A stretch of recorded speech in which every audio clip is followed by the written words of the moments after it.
imagino que ya habrás notado que ciertos gestos, ciertas formas, ciertas gesticulaciones se le pegan a los hijos, ¿cierto?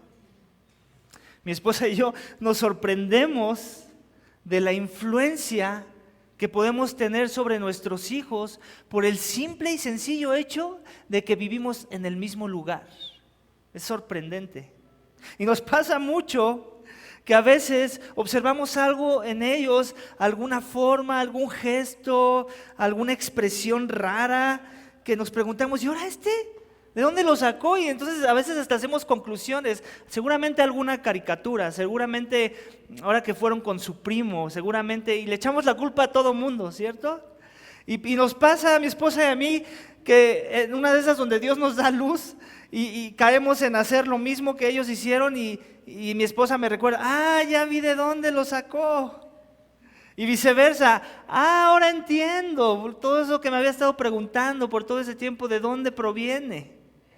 Y nos pasa muy seguido eso y nos causa mucho humor verdaderamente porque en verdad lo estábamos tratando de descifrar, ¿de dónde viene ese comportamiento, ese gesto, esa expresión? Es muy común. Y entonces ya sabrán, por ejemplo, que lo bufón, mi hijo lo sacó de mí. Ya sabrán que lo sentimental, Saraí, mi hija lo sacó de mí. Ya sabrán que lo serena, Naomi lo sacó de mí, Naomi. Y todo lo demás malo que vean en ella, ya saben de dónde lo sacó. También de mí. Y así sucede, ¿cierto?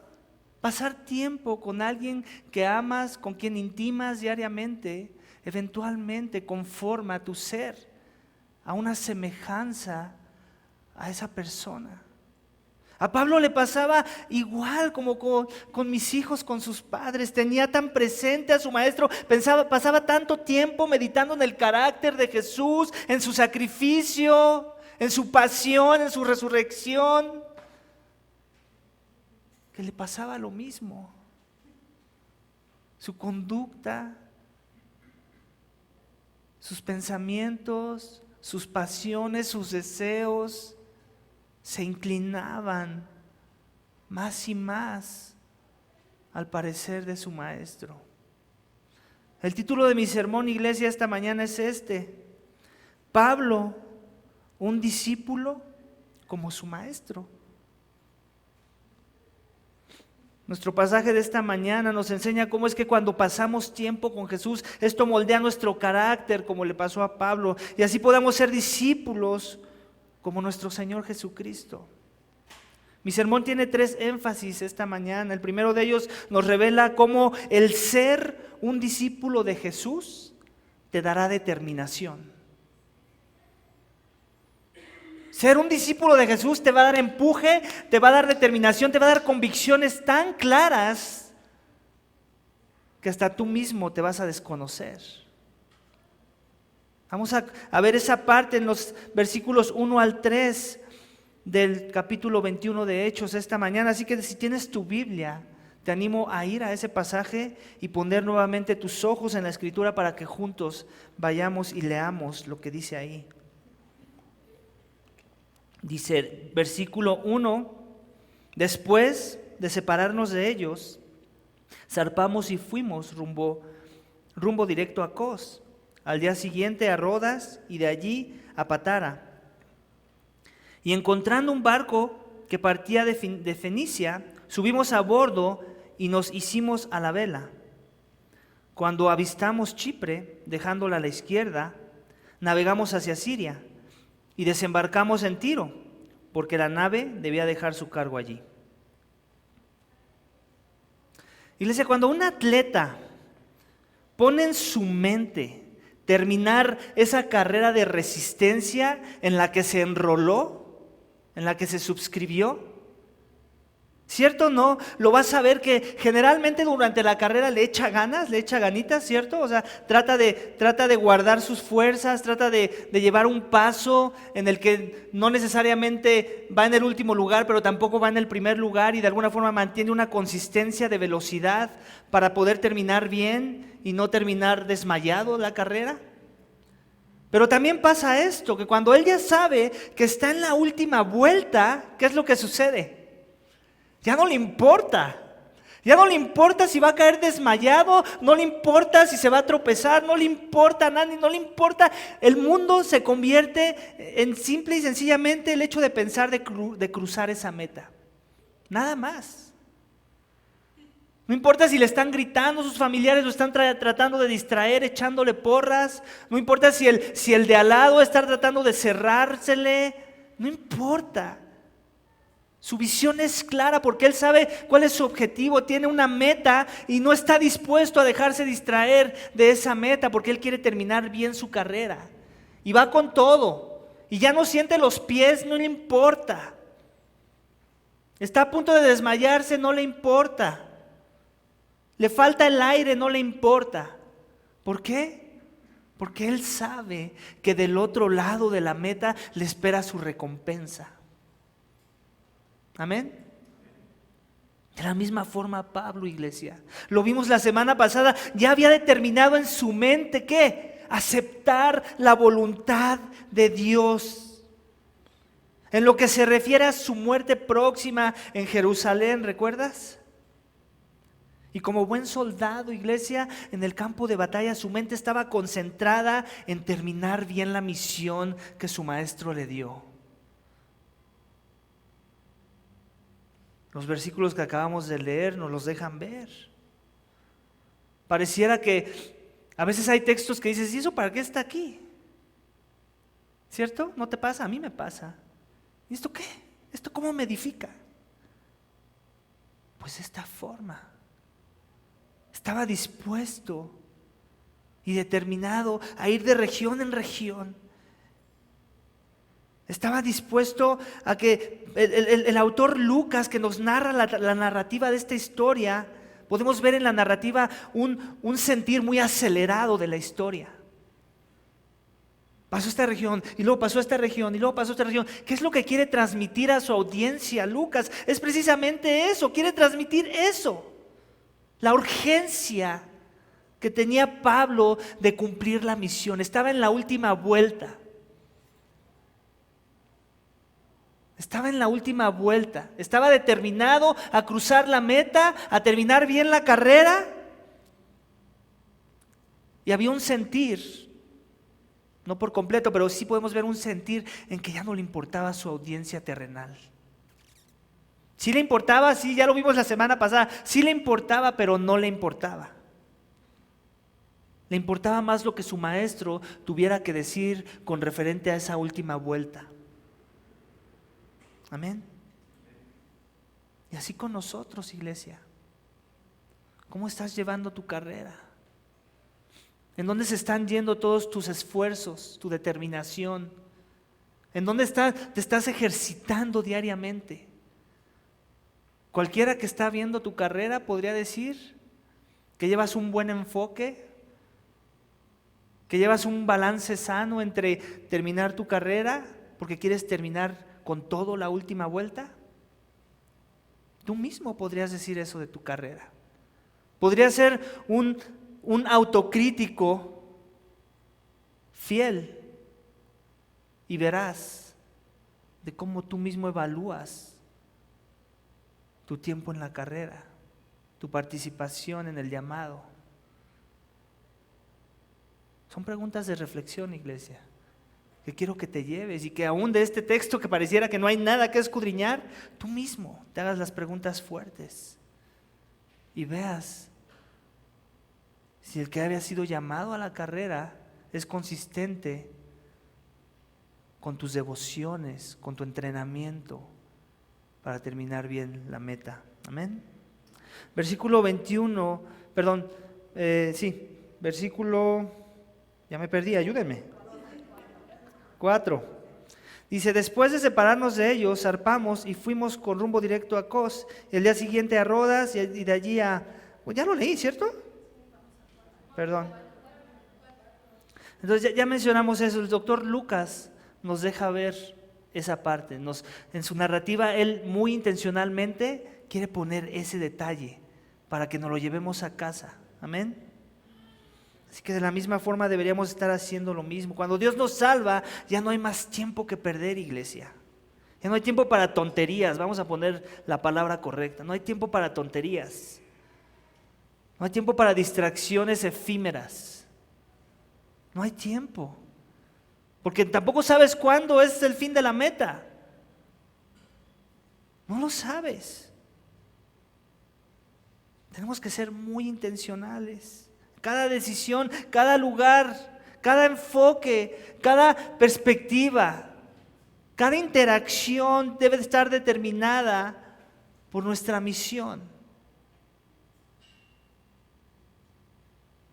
por el fin último por el cual Dios nos salvó.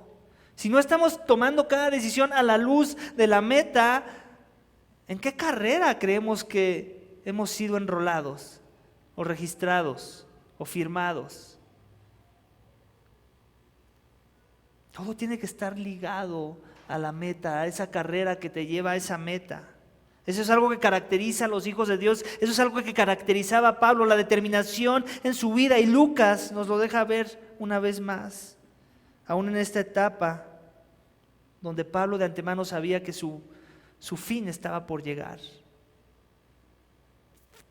Así que tú eres determinado en Jesús, o vas por la vida papaloteando y dejándote arrastrar como el viento se lleva la hojarasca. ¿Tienes metas claras y fijas de cómo Jesús quiere que le sirvas y termines tu carrera, o te da igual el camino y las circunstancias? Jesús sabía cuál era su destino. Pablo de igual forma estaba determinado a llegar a su destino, y tú lo estás. Tú lo estás. Ser un discípulo de Jesús, iglesia, te dará amigos. Ese es el segundo énfasis de mi sermón. Te dará amigos. Suena como que nada espiritual, ¿no? En el gimnasio también puedes encontrar amigos, ¿cierto? En la escuela, en el trabajo. Pero estos son otros tipos de amigos. Estos son los verdaderos amigos. Vamos a leer versículo 4. Después de hallar a los discípulos, nos quedamos allí 7 días. Y ellos le decían a Pablo por el Espíritu que no fuera a Jerusalén. Y pasados aquellos días partimos y emprendimos nuestro viaje, mientras que todos ellos, con sus mujeres e hijos, nos acompañaron hasta las afueras de la ciudad. Después de arrodillarnos y orar en la playa, nos despedimos unos de otros. Entonces subimos al barco y ellos regresaron a sus hogares. Hace ya 4 semanas, muchos de ustedes se enteraron de cómo mi hermano tuvo un accidente, ¿cierto? Y yo tuve que salir corriendo, era el día de nuestro aniversario, me hubiera gustado pasar más tiempo en comunión con ustedes, pero no quería dejar pasar más tiempo porque su vida estaba en peligro según las noticias que mandaba mi papá. Entonces lo que hice fue tomar un vuelo rápido, pero antes de eso yo expresé a algunos de ustedes cuál era la situación, y yo pude sentirme abrumado del cuidado de los amigos. El amor de muchos de ustedes que se enteraron, la compasión, podía ver en sus caras que el dolor que yo tenía, ustedes también lo estaban experimentando. Podía ver en ustedes que su dependencia, al igual que la mía, no estaba en nosotros mismos, sino en Dios. Entonces oraban por mí y se portaron a la altura como se portan los amigos. Aún fueron la extramilla, que aunque yo no lo pedí, ustedes saben que eso representa gastos, y muchos de ustedes juntaron una ofrenda de amor para mitigar esos gastos. Gracias, porque en eso también se vean los amigos. Gracias por su generosidad. Gracias no solamente a ustedes, sino también a la Iglesia Universal. Estaban los hermanos de Canadá, quienes también estuvieron orando por mí, y ellos también compartieron de las noticias a los hermanos de Canadá, de las iglesias que nos apoyan, y ellos también estuvieron orando por mí. Yo estuve tratando de conseguir predicadores para las próximas 2 semanas, y el grupo de pastores con los que me reúno una vez al mes, que están aquí en la Ciudad de México, de iglesias que tenemos un mismo sentir, estaban orando por mí. Estaban ayudándome a conseguir esos hombres que iban a venir a cubrir el púlpito. Para eso son los amigos.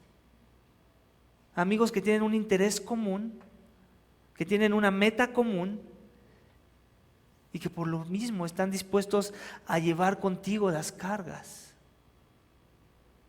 Momentos como este me recuerdan de lo grande que es Dios, en no solo haberme dado vida en Cristo, sino que además junto con el paquete de la salvación también me da una familia, que no nada más son mis hermanos, también son mis amigos, que se preocupan y oran por ti en los momentos más difíciles de la vida. Esto trae consuelo a tu alma, te fortalece para perseverar en medio de las pruebas, amén, porque solos no podríamos.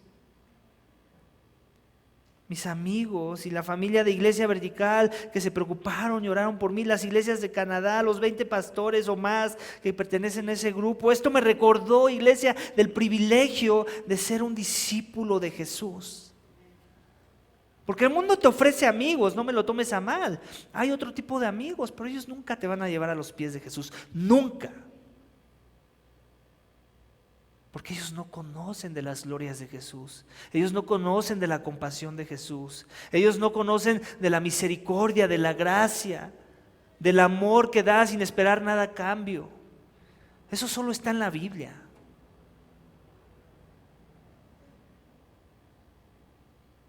¿Y cómo está la realidad? Estos amigos que se preocupan y oran por ti, es la realidad. Te da amigos que se preocupan y oran por ti, como dice el segundo punto bajo el primer énfasis de mi sermón. Y si yo me sentí confortado en esa situación de la que te cuento, no me quiero imaginar, no quiero ni pensar cómo Pablo estaba siendo confortado. Porque si yo conozco a un número de cristianos, él conocía 10 veces más ese número de cristianos. Y en cada región a la que iba, él era confortado, él era animado. Oraban por él, todos sabían de su destino y se preocupaban por él.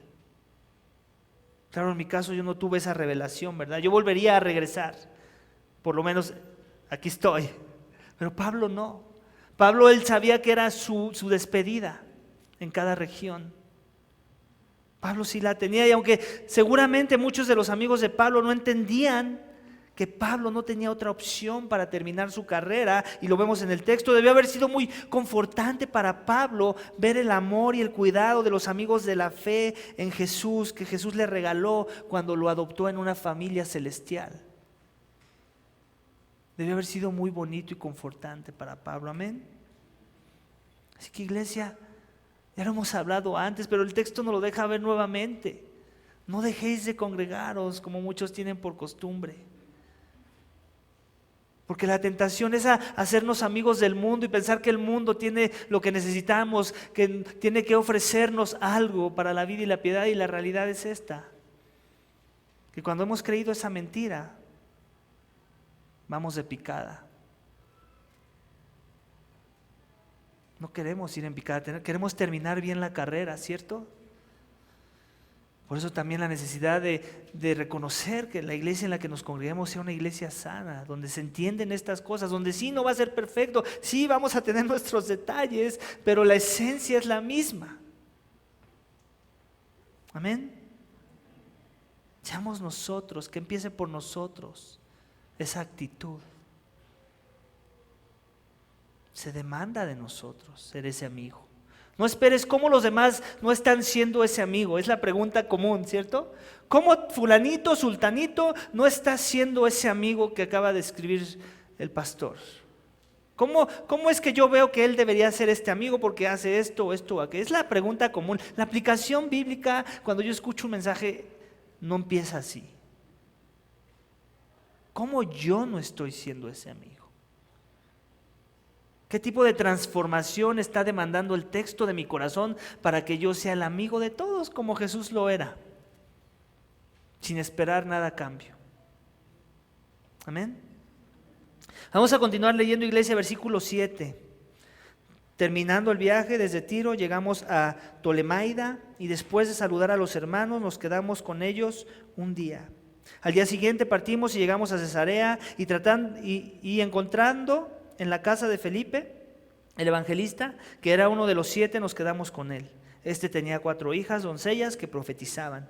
Y deteniéndonos allí varios días, descendió de Judea cierto profeta llamado Ágabo, quien vino a vernos. Y tomando el cinto de Pablo, se ató las manos y los pies y dijo: así dice el Espíritu Santo, así atarán los judíos en Jerusalén al dueño de este cinto y lo entregarán en manos de los gentiles. Al escuchar esto, tanto nosotros como los que vivían allí le rogábamos que no subiera a Jerusalén. En el ejemplo que les di de mi hermano, tenía todo el sentido que los hermanos quisieran que yo partiera, ¿cierto? El contexto así lo ameritaba. Pero en el caso de Pablo no tenía ningún sentido en que él partiera. Y carnalmente hablando, humanamente hablando, yo entiendo a los discípulos de Pablo. Después de no solamente escuchar por la boca de Pablo que el Espíritu Santo lo estaba revelando, seguramente en sus mentes de ellos, ¿no será que Pablo se le están cruzando los cables? ¿No será que ya han sido muchos los viajes que ahorita como que está delirando? Pudo haber sido la tentación de algunos. Y lo vemos. Por eso querían ser un cierto tipo de estorbo, una piedra de tropiezo para que Pablo no continuara con su meta en la última vuelta. Querían ser un distractor para Pablo en su humanidad. Pero entonces un profeta, seguramente ya era un profeta reconocido, por lo menos en la pequeña comunidad a la que iba a llegar, para que no hubiera lugar a duda de que cuando Dios lo usara para de alguna forma interactuar con ellos, de una forma teatral, de una forma en la que podemos ver que hace una escenificación de lo que le iba a pasar a Pablo, entonces no quedara lugar a dudas de que Dios quería obrar así su voluntad en la vida de Pablo.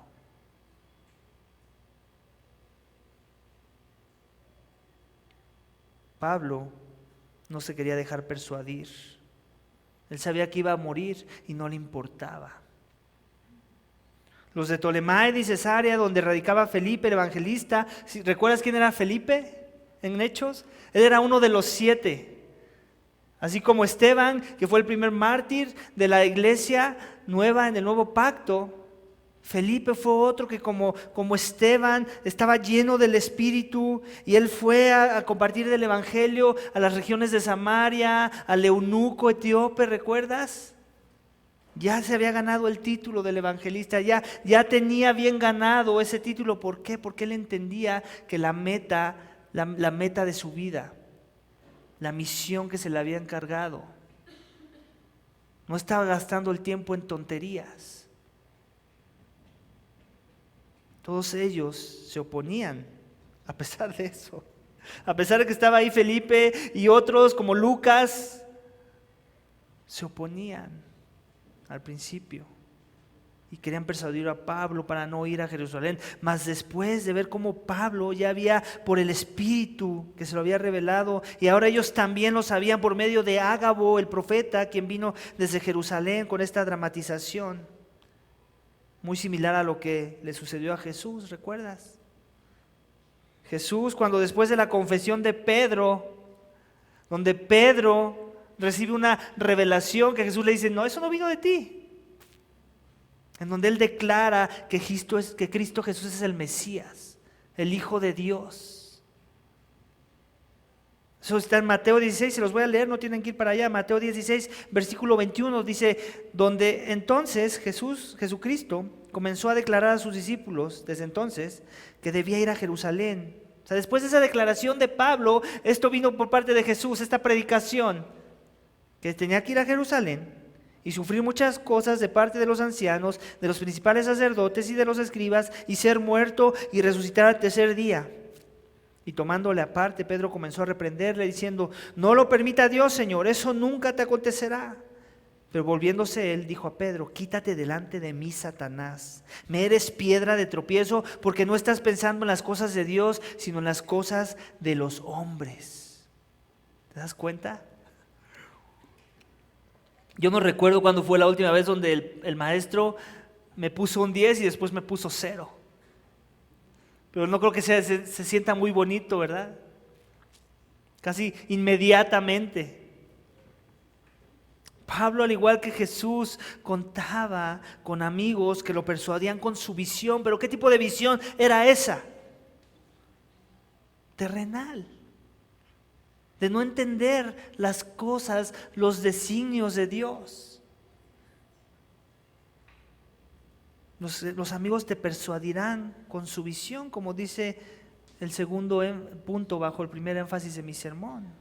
Pero Pablo, al igual que Jesús, entendía mejor la voluntad de Dios que la de los que lo rodeaban. Jesús entendía muy bien que para que los hombres fueran perdonados por sus pecados, Él tendría que padecer la muerte de los pecadores. Entendía muy bien que saldría victorioso al mencionar su resurrección, venciendo así el poder del pecado y de la muerte que tenía dominio sobre todo hombre y mujer. Porque todos hemos pecado y como consecuencia fuimos destituidos de la gloria de Dios, de la presencia de Dios. Jesús tenía muy en claro eso y Él sabía cuál era la meta. Él tenía que cruzar esa meta y la única solución para ese problema es si Él cruzaba la meta. Si Él recibía los clavos, si Él recibía vituperio. Él estaba dispuesto, su mente estaba fija en la resolución final. Jesús entendía muy bien que la persuasión de Pedro y de sus demás discípulos pasaban a segundo plano porque la prioridad de la misión que su padre le encomendó estaba por encima de cualquier visión de los discípulos, para que Dios fuera glorificado en la vida de Jesús y en su muerte. Pablo, al igual que su maestro, tenía claras sus prioridades de la misión que se le había encomendado y estaba dispuesto, iglesia, a ignorar las preocupaciones de los santos por su persona. ¿Y tú estás dispuesto? ¿Te preocupas por los santos? Es un buen punto de aplicación, ¿cierto? ¿Tú te preocupas por los santos? ¿Te preocupas por los santos con una mente enfocada en las cosas de arriba? O sea, no siendo como Pedro con Jesús. ¿Los aconsejas en dirección que sabes que va a remover su dolor?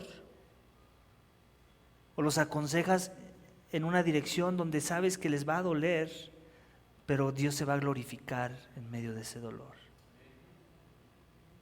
Es muy fácil aconsejar a alguien para escapar el dolor. Es muy fácil convertirnos en anestesiólogos, ¿cierto? Todos cuando alguien nos viene con un problema queremos ser el anestesiólogo. Y no que no hay momentos para ser el anestesiólogo, no me lo tomes a mal. Pero nuestra inclinación es esa y eso está mal. ¿Cuántas veces somos valientes en ser el cirujano? En ser el que hace la siguiente abertura para que salga el cáncer de la herida, que va a doler, pero que al final del día va a traer gran bendición. Ese tipo de amigos debemos de ser para los hermanos, aún para los que aún no conocen de Jesús. Te preocupas con ellos, con una mente centrada en las cosas de arriba y no en las cosas terrenales. Cuando ves a alguien que te dice que es cristiano, pero sabes que es evidente que no está caminando en santidad, ¿lo exhortas para que cambie sus rumbos? ¿Lo exhortas a pesar de que sabes que puedes perder su amistad? ¿Por qué? Porque tu mente está centrada en las cosas de Dios y sabes que últimamente tienes a Jesús que nunca te va a abandonar, que quiere que exhortes a tus hermanos en amor, con paciencia y misericordia. ¿Lo exhortas para que cambie sus rumbos o eres indiferente a su pecado, demostrando así que lo más seguro es que a ti también no te preocupa la santidad? Sí debe quedar claro esto, iglesia. Muchas veces nos excusamos en no exhortar a los hermanos que vemos que se están desviando y poniendo sus ojos en las cosas de este mundo. No los exhortamos con la bandera de no, es que soy un poco miedoso, no, es que yo soy tímido, no, es que no soy tan cercano a Él. Y ponemos millones de excusas. Cuando a veces el corazón y la realidad del problema, el corazón del problema es que yo mismo no estoy buscando la santidad. Claro. ¿Con qué cara? Ahí sí. Pero entonces eso debería detectar un problema en mí. ¿Por qué yo no estoy buscando la santidad que tampoco quiero que otros la busquen? ¿Cuál es el problema en mi corazón? ¿Cómo no estoy encarnando el Evangelio en mi vida? Pablo no tenía ningún problema. Jesús no tenía ningún problema. Él estaba buscando las cosas de Dios. Estaban dispuestos a rechazar cualquier visión de los amigos, a pesar de que se pudieran ofender, porque su corazón estaba con Dios. Amén. Y Pablo, vemos aquí, no fue tan directo como lo fue Jesús, pero yo creo que no hubiera tenido ningún problema en decirles a sus discípulos lo que Jesús hizo con Pedro, por ser de alguna forma esa piedra de tropiezo en la misión de Pablo.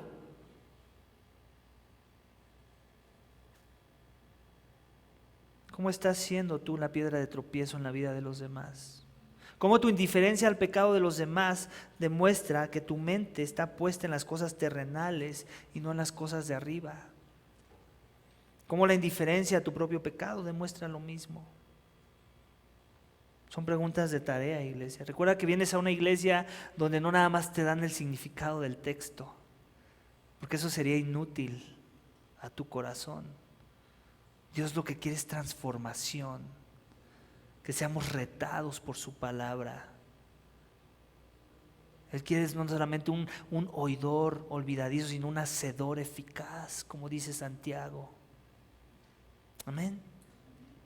Que Dios nos ayude, iglesia, a ser discípulos de Jesús, que evidentemente demuestran que buscamos persuadir a los demás en dirección a las cosas que conciernen a Dios y no en dirección a las cosas que conciernen a los hombres. Amén. Último énfasis de mi sermón: ser un discípulo de Jesús te costará todo. Está muy simple, ¿cierto? Mis puntos, pero tienen tanta verdad. Y todo lo simple, ¿cómo nos cuesta trabajo seguirlo? Me costará todo. Vamos a continuar leyendo. Versículo 3. Entonces Pablo respondió: ¿qué hacéis llorando y quebrantándome el corazón? Porque listo estoy, no solo para ser atado, sino también a morir en Jerusalén por el nombre de Jesús. Iglesia, una de las razones por las cuales el evangelio de la prosperidad es una abominación es por el hecho de que contradice todo lo que tiene que ver con el llamado de lo que significa seguir a Jesús. Alguien por ahí dijo: si el evangelio de la prosperidad es cierto, si es verdad que como hijos del Rey de Reyes nuestras vidas van a ser de color de rosas y nuestros más grandes sueños se cumplirán, si eso es verdad, entonces Dios odiaba al apóstol Pablo y a Esteban y a todos los que le siguen. Pablo había considerado muy bien el costo, iglesia, de seguir a Cristo. Él sabía muy bien que una vez que cambiara de bando, ¿recuerdas? Él perseguía a la iglesia de Cristo. Ahora él sabía que una vez que él confesara a Jesús y lo siguiera en los términos de Jesús, él sería el perseguido. Te costará todo, te costará sufrir y morir, como dice el subpunto bajo mi último énfasis. Sufrir y morir. Cristo nunca prometió, iglesia, escúchame bien, Cristo nunca prometió prosperidad terrenal a ninguno de los suyos, nunca. Él solo ofreció redención, perdón de pecados y vida eterna acompañados de una cruz. Eso sí es una promesa. Lo que significa que todo el que desea seguirle o desea seguirle debe estar dispuesto a morir por el nombre de Jesús. Tristemente, muchos falsos seguidores de Jesús por lo largo de los siglos lo único que quieren es ir al cielo, pero no quieren seguir el camino que conduce al cielo. Quieren las bendiciones del Rey Jesús, pero no quieren seguir sus pasos. Quieren la vida eterna, pero no a costa de la muerte. Quieren los beneficios del reino, pero sin identificarse con el rey de ese reino. Quieren estar bien con Dios, pero no en los términos de Dios. Este texto no está aquí, iglesia, simplemente para que veamos qué de valiente que es Pablo. Este texto lo inspiró, iglesia, el Espíritu Santo de Dios por mano de su siervo, el doctor Lucas, para que todo cristiano de cualquier siglo se trate de imaginar, ponerse en los zapatos de Pablo y se autoevalúe haciéndose las preguntas difíciles. ¿Estoy listo para morir por Jesús como lo estaba Pablo, con esa determinación? ¿Sigo a Jesús, pero en los términos de Jesús, o he propuesto yo mis propios términos? Si digo que sí, pero no lo demuestro en las cosas tan simples como orar yo solo, orar con mi iglesia local, asistir a las actividades de la iglesia local que buscan un discipulado, defender a mis hermanos y hermanas cuando viene injusticia en contra de ellos, crecer en la doctrina y defenderla cuando los impostores de la doctrina vienen con ideas raras, con doctrinas de demonios. Servir en donde se necesite y no donde a mí me gustaría, leer mi Biblia, entre muchas otras cosas. Si digo que estoy listo para tomar la copa que Jesús y Pablo tomaron y muchos de la iglesia primitiva, y no hago las cosas más obvias, ¿no será que más bien me estoy engañando a mí mismo? ¿No será que mi definición de lo que significa seguir a Jesús está torcida? Iglesia, sufrir y estar dispuesto a morir por el nombre de Jesús no es simplemente un lenguaje heroico que Dios nos quiso dar para que el cristianismo se vea muy cool. Así como que muy apasionado, muy romántico, como en las novelas, ¿no? Que el príncipe da su vida por la doncella. No nada más es ese tipo de lenguaje. Es más profundo. Es una expectativa de reino, de los ciudadanos de ese reino. Y se demuestra que están dispuestos a ser degollados, pero no hay una garantía de que esa disposición es verdad si no estoy dispuesto a hacer las cosas que ya mencioné. El sufrir y estar dispuesto a morir por Jesús es algo a lo que están dispuestos los hijos de Dios, porque hemos entendido que el que murió por nuestros pecados es digno de cada gota de sangre que pueda ser derramada de este cuerpo de carne. Él es digno. Si dices que sigues a Jesús, pero es evidente que lo que consume tu mente y las decisiones de vida que tomas no están alineadas a traerle gloria a Dios, entonces la realidad es que no sigues a Jesús con la expectativa de Jesús y por ende no eres de Jesús. Eso es bueno que lo sepas y te lo digo con mucho amor. No eres de Jesús. Pero las buenas noticias son estas, no te sientas tan mal. No es coincidencia que estés aquí y aún hay esperanza. Las buenas noticias son estas, que si esta realidad espiritual es tu vida, francamente reconoces que ese eres tú, aún estás a tiempo de venir a Jesús, pero en los términos de Jesús.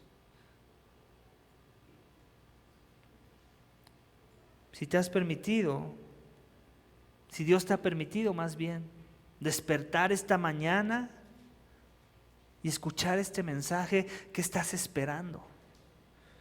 ¿Por qué esperar hasta mañana cuando puedes comenzar a vivir la vida de abundancia que Jesús ofrece y que no tiene nada que ver con las cosas que la tierra, el mundo te promete? Él ofrece a los suyos una vida donde la muerte nunca más va a ser el más grande de nuestros temores.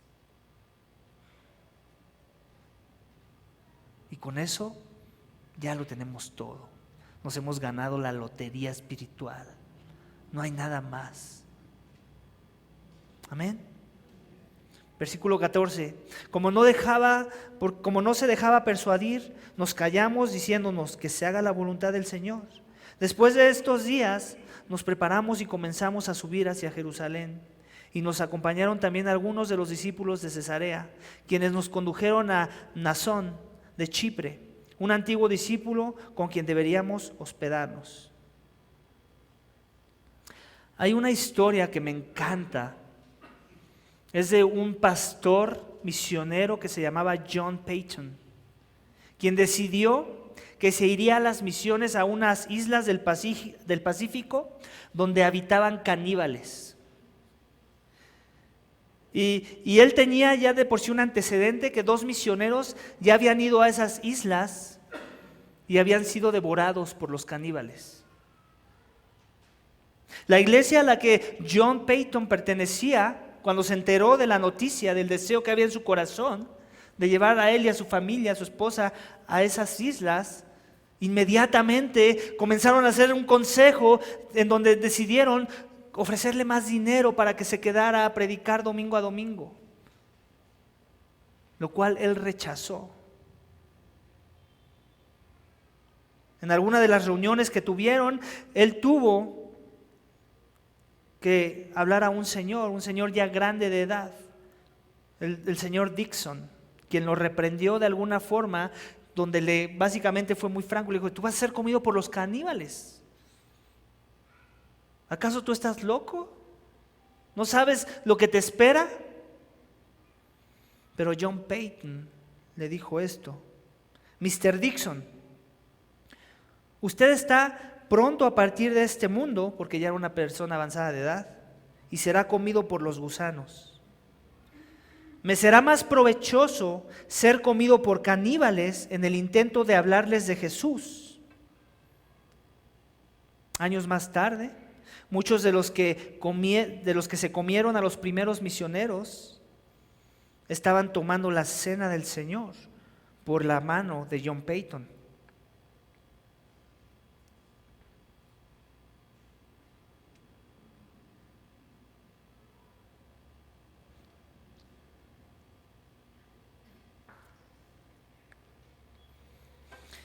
Iglesia, muchos nunca van a entender las decisiones que los cristianos tomamos y tampoco esperamos que las entiendan. Muchos nunca entenderán que muchas de las decisiones que tomamos no son basadas en nuestra voluntad o conveniencia. Muchos tratarán de persuadirnos de que lo que queremos hacer en el nombre de Jesús suena absurdo o tonto.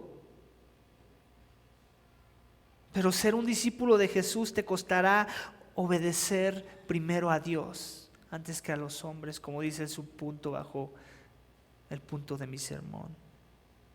Cuando hemos sido comprados por la gracia, iglesia, Dios nos llevará a hacer cosas que parecen locura para el mundo, pero que a los ojos de Dios tienen perfecto sentido.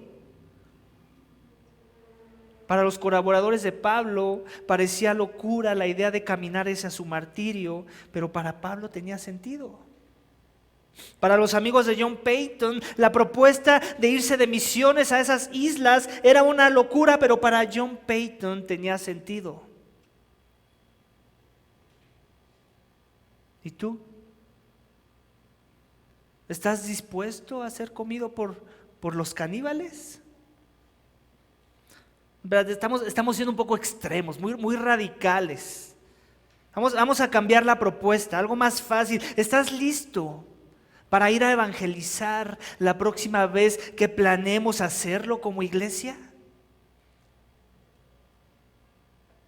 ¿O pondrás la mejor de tus excusas? Que en tu mente tiene mucho sentido, pero que en la mente de Dios es un absurdo que demuestra que no has entendido el costo de seguir a Cristo. ¿Estás listo para complacer la voluntad de Dios antes que la de los hombres y la tuya misma?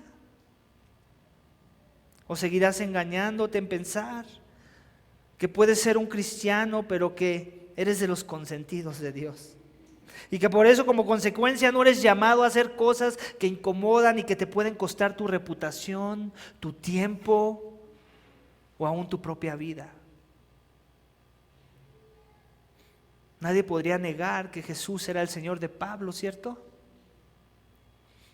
No solo por su confesión de fe, sino por su ejemplo de vida.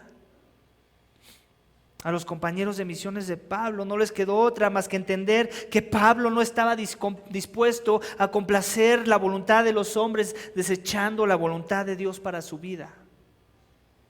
Versículos 15 y 16 nos dejan ver cómo es que al final terminaron apoyando el plan de Pablo para Pablo. Si no eres cristiano, esta mañana escúchame bien. Espero el texto de esta mañana te ayude a entender que venir a Cristo es lo que necesitas en la vida, pero que una vez que vengas no será de color de rosas, pero será lo mejor que te puede pasar en la vida. Es en arrepentimiento y fe que tú tienes que responder al llamado de Cristo.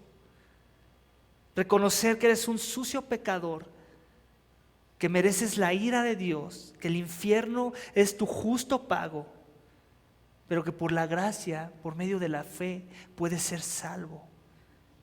Y todos a los que Dios salva, los llama y los santifica. Esto quiere decir, los empieza a transformar de gloria en gloria, paso a paso, poquito a poquito, para que se parezcan más a Jesús. Y a esos mismos que llamó y que santificó, también los glorificará. Tiene sus vidas compradas para vivir por la eternidad en la presencia de Dios. Y aunque mueran, vivirán. Si te consideras cristiano, pero vives buscando las rosas en tu vida, el texto esta mañana te invita a arrepentirte de tu caminar. Y en su lugar te invita a que te pongas las pilas. ¿Qué? ¿Cómo? Demostrando un verdadero caminar en los términos de Jesús. Ponte las pilas, sométete al Espíritu, déjate llevar por la influencia del Espíritu Santo, no en tus fuerzas. Porque si lo haces en tus fuerzas, una, no vas a poder, y otra, vas a hacer daño a la congregación, a cualquier iglesia, no nada más la nuestra, y también vas a hacer daño al mundo con un testimonio cristiano que no va impulsado con el Espíritu. Es en las fuerzas de Dios, en los términos de Dios, con el poder de Dios, bajo el sometimiento de Dios, en la inspiración de su palabra. También si eres cristiano y por la gracia de Dios estás en sintonía con Pablo, gloria a Dios. Gloria a Dios, gracias por tu vida. Entonces te animo a que no bajes la guardia, porque no solo eso glorifica a Dios, sino que nos contagia a los demás para seguir a Cristo como tú lo haces, como Pablo lo hacía. Gloria a Dios por tu vida. Vamos a orar, iglesia, para que como Pablo, también nosotros se nos peguen las formas, los gestos, la conducta y el carácter de Jesús, para que cuando venga el momento de la prueba demostremos que en verdad somos discípulos de Jesús. Porque el contemplar al Maestro, el vivir en comunión con Él, nos influencia con su palabra en el poder de su Espíritu. Amén. Vamos a orar. Padre, te damos gracias. Gracias por esta mañana, Señor. Yo te pido, Señor, Padre, ayúdanos, Señor, a ser como Pablo, a ser un discípulo como Pablo era como su maestro. Señor, reconocemos que hay muchas áreas en nuestras vidas donde ni siquiera hemos visto lo mal que estamos. Y hay otras donde ya vimos lo mal que estamos, cómo no estamos dando una prioridad a las cosas del reino y aún estamos dispuestos a caminar en rebeldía en contra de ti. Perdónanos, Señor. Humíllanos, Señor. Déjanos ver la profundidad de nuestro pecado, lo horrible que es ir en contra de tu voluntad, Señor. Padre, te pedimos que si hay áreas en nuestra vida que aún ni siquiera se ha revelado, que estamos caminando en contra, donde tu voluntad no es nuestra prioridad, donde no estamos dispuestos a sacrificarlo todo, aún a perder nuestras propias vidas por el costo de seguir a Cristo, ayúdanos, Señor. Reconocemos que somos débiles, que solos no podemos. Ayúdanos a fortalecernos no solo con tu palabra y con la oración, sino también con la iglesia local. Que la iglesia local sea ese medio más de gracia que nos anima a vivir esta vida según tus términos.